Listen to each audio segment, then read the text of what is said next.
Assalamualaikum warahmatullahi wabarakatuh. Saya Siti Fitriasari akan menemani Anda pemirsa TV Sultra dengan berita terkini dan teraktual seputar Sulawesi Tenggara dalam program Berita Sultra Malam. Berikut berita selengkapnya.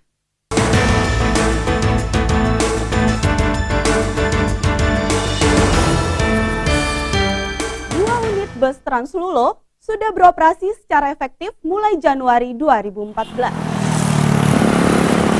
Dari sekitar 27 unit halte yang ditargetkan, kini sudah sekitar 12 unit yang rampung pembangunannya dan siap untuk digunakan.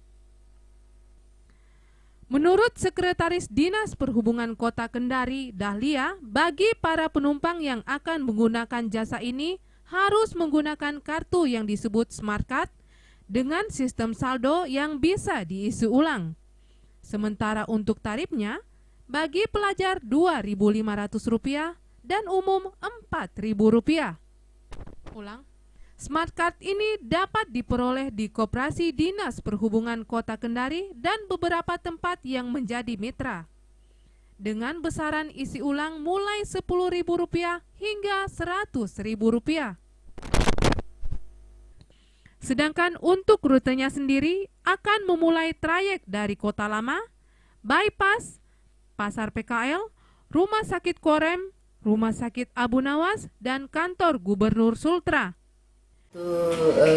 Bus Translulo Kota Kendari, rencana rutenya dari Pasar Kota, kemudian masuk ke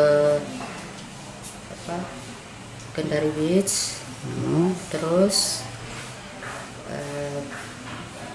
putar kanan di rumah sakit Hotel Ataya Masjid Agung sampai di Pasar PKL.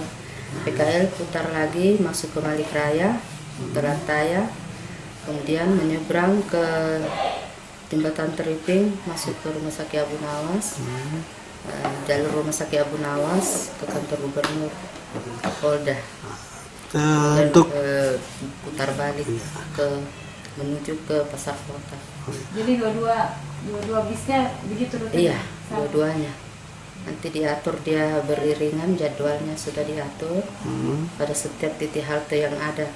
Pencanangan halte dari jalur untuk khusus jalur bus yang 2 unit ini 27 unit sesuai dengan arahan wali kota pada saat kita survei trayek, lokasi jalur trayek, beliau menunjuk 27 titik untuk lokasi-lokasi halte yang akan dibangun.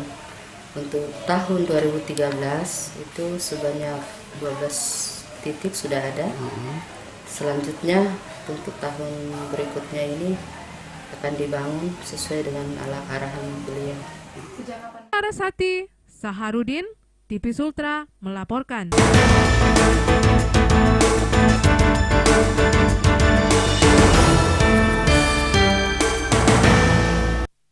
Stok darah di Palang Merah Indonesia, Kota Kendari periode Januari 2014 berkurang.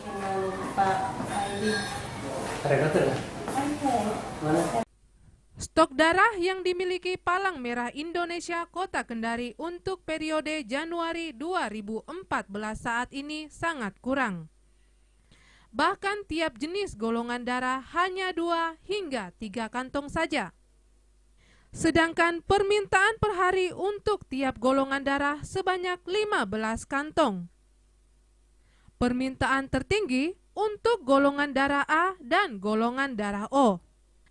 Menurut Pegawai Teknis Transfusi Darah Palang Merah Indonesia Kota Kendari, Sri Rosdiana, dengan pemakaian normal mencapai 700 kantong per bulan, idealnya stok yang dimiliki adalah minimal 800 hingga 1000 kantong per bulan.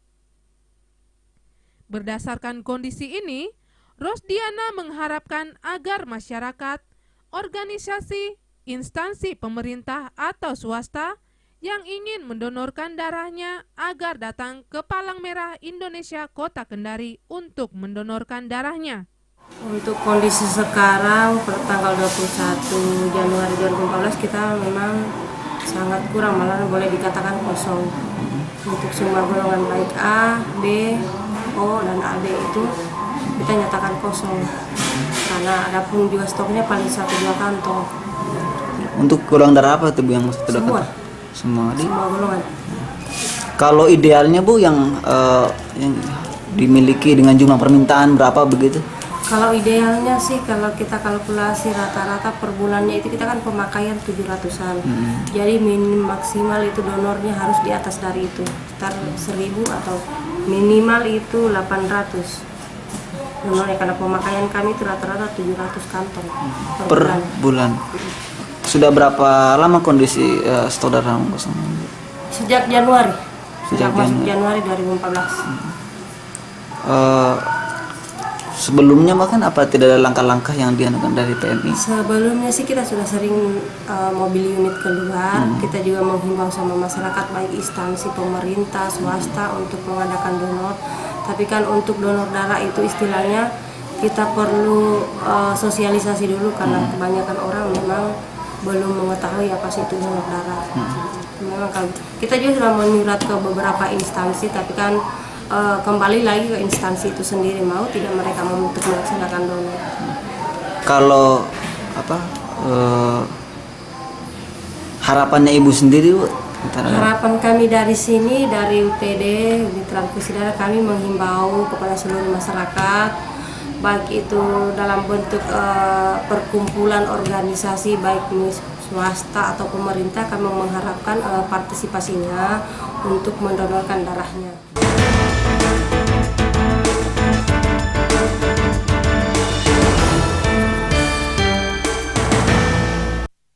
Bangunan Pusat Pendidikan dan Latihan Pelajar PPLP Dayung, Sulawesi Tenggara saat ini mulai memprihatinkan. Capaian medali yang diraih atlet dayung pelajar Sulawesi Tenggara dalam mengharumkan nama daerah tak sebanding dengan fasilitas yang dapat dinikmati para atlet. Hal ini terlihat dari kondisi sarana dan prasarana latihan serta tempat tinggal atlet yang tidak memadai. Asrama atlet dayung yang ditinggali sekitar 20 orang atlet dayung ini terlihat sudah keropos, seperti papan tiang penyangga, kaca jendela pecah, serta ruangan belakang yang kondisinya sudah tidak bisa digunakan lagi. Menurut Kepala Bidang Olahraga Dinas Pemuda dan Olahraga Provinsi Sulawesi Tenggara Arifin Elgodo, kondisi asrama PPLP Dayung sudah seharusnya diperbaiki karena sudah lapuk. Arifin juga menyampaikan bahwa tahun 2014 ini akan ada bantuan untuk renovasi asrama PPLP tersebut. Memang saya lihat ya, kondisi asrama PPLP Dayung yang ada di Kelurahan Ponggalubah memang sudah perlu diperbaiki karena saya lihat sebagian sudah rapuh. Sebab itu bangunan induk itu dibangun sejak tahun 1991. Kemudian direnovasi pada tahun 2004 Desember. Berarti kurang lebih 10 tahun. Maka sudah harus ada perbaikan karena kita tahu bahwa bangunan yang dibangun di atas laut selalu strukturnya berubah ya. Apalagi dia di dalam air cepat lapuk, kemudian paku-paku, kemudian yang baut-bautnya itu cepat dimakan karat, dan itu saya kira sudah harus ada perbaikan. Kalau jumlah peserta atau atlet yang tinggal di tempat tersebut Pak? Jumlahnya itu 20 orang atlet dayung PPLP. Kemudian perlu saya sampaikan bahwa ini tahun 2014 kita ada bantuan renovasi untuk perbaikan asrama. Ya, alhamdulillah. Kita berjuang berapa kali saya ke kantor Menpora ya dapat bantuan untuk renovasi kurang lebih 1,5 miliar. Taufikur Rahman, TV Sultra melaporkan.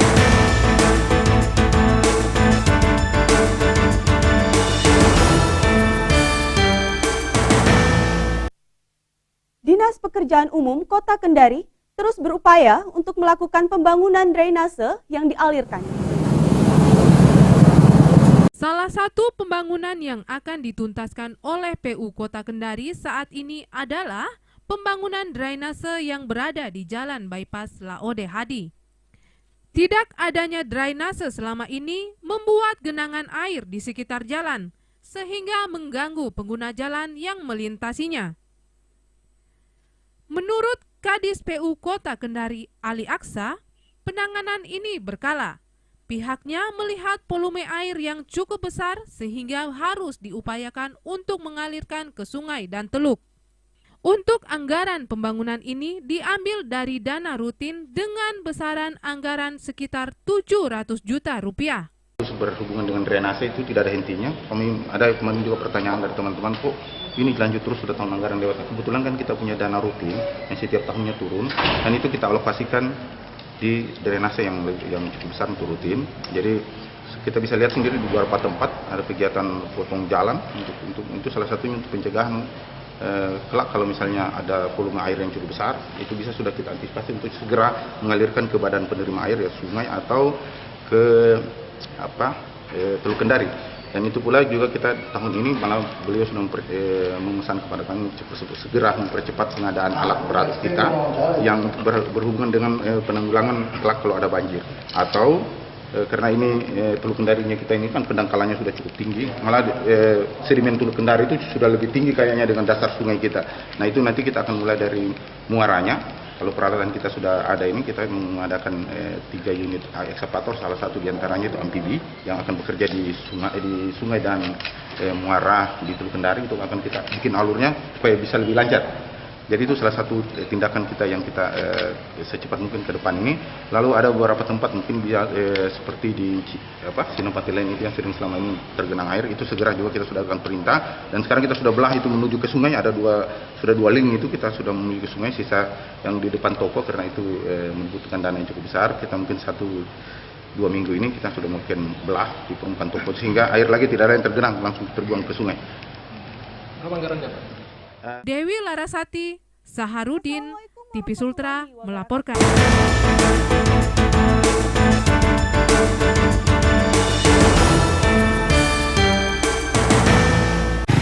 Pembangunan Rumah Sakit Abu Nawas yang selama ini ditangani langsung pihak rumah sakit mulai tahun 2014 ini akan diambil alih oleh Dinas PU.